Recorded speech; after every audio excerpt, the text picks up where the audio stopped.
Hello, my friend. This is Clyde. Faith was missing that evening. Our text is Mark 9:35 to 40. As evening came, Jesus said to his disciples, "Let's cross to the other side of the lake."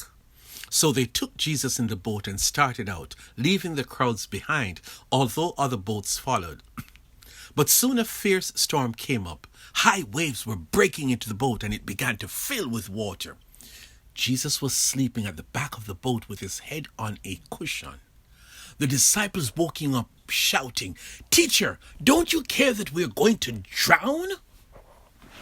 When Jesus woke up, he rebuked the wind, and he said to the waves, "Silence, be still."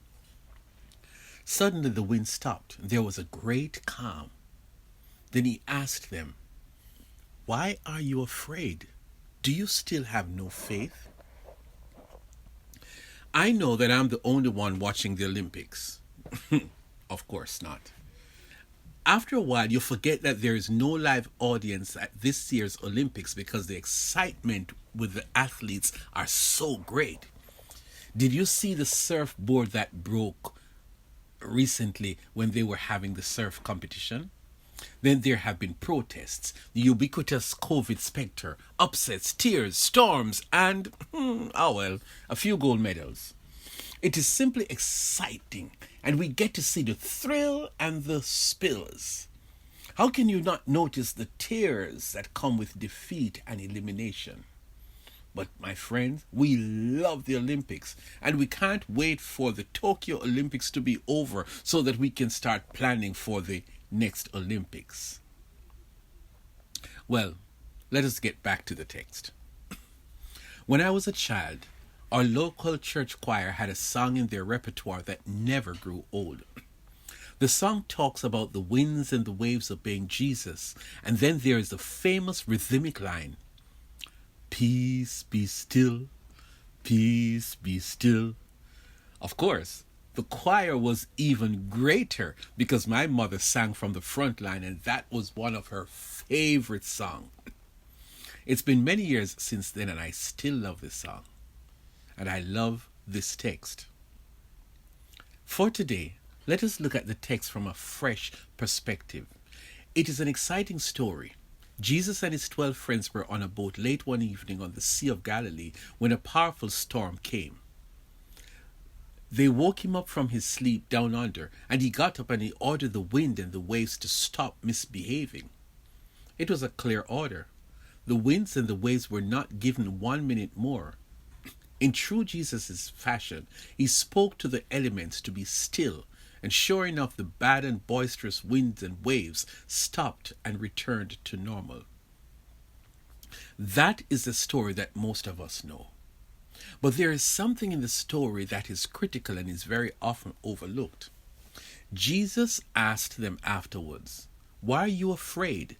Do you have no faith?"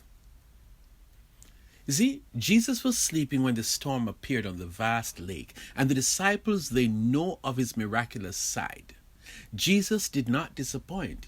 He woke up and he calmed the sea. They have never seen such a miracle, and you can only imagine how these guys reacted. Instead of applauding Jesus, they spoke curiosity. Who is this man that even the wind and the wave obey him? We have seen him do many miracles, but this one deserves a gold medal. He simply spoke to the winds and the waves, and they obeyed him. But here is Jesus' take on the matter. Why are all 12 of you so afraid? After all this while, do you still have no faith?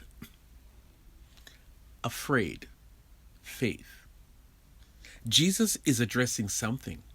This was not about miracles. This is the time to point out to you guys that you must have left your faith on the departure side. You never imagined that a simple ride across the Sea of Galilee would end up with a storm. That's called eventualities. You see the storm, you see me sleeping. You see the vicious nature of the storm, you see me sleeping. You see disaster, you see me sleeping. What is it that you guys are not getting? It's not about me sleeping. You left your faith. Faith is of no use when you leave it at home. Your faith cannot function when you are afraid. Understand me well. You must carry your faith with you everywhere you go, because it has to work for you when it becomes necessary. It has to work for you when you face storms in life. What happens when you leave faith at home and you come upon an unexpected storm? That's right. You call out to Jesus, but you do so from a place of fear. In that moment, you are so terrified. You see, the absence of your faith gives rise to fear. And it is that fear that drives you to call out to me. So Jesus took care of the problem because that's how Jesus rolls. But now that the storm is past, Jesus had one question. It might seem rhetorical, but it is critical to our daily lives. When we come across the storms in our lives, do we respond from fear or do we respond from faith? Storms, and especially unexpected storms, cause us to run to Jesus. But Jesus is amazed when we come to him in fear rather than come to him in faith. What do you think would happen if they had chosen to react in faith rather than fear? It is possible that if they had faith, they would not have had to be fearful, but maybe they would have taken care of the storm without waking Jesus from his rest. Your faith, fueled by the Holy Spirit, can lead you to overcome storms. Those big storms in your life can be reduced to nothing, because when we operate in faith, we are calling on the power of the Holy Spirit to work miracles.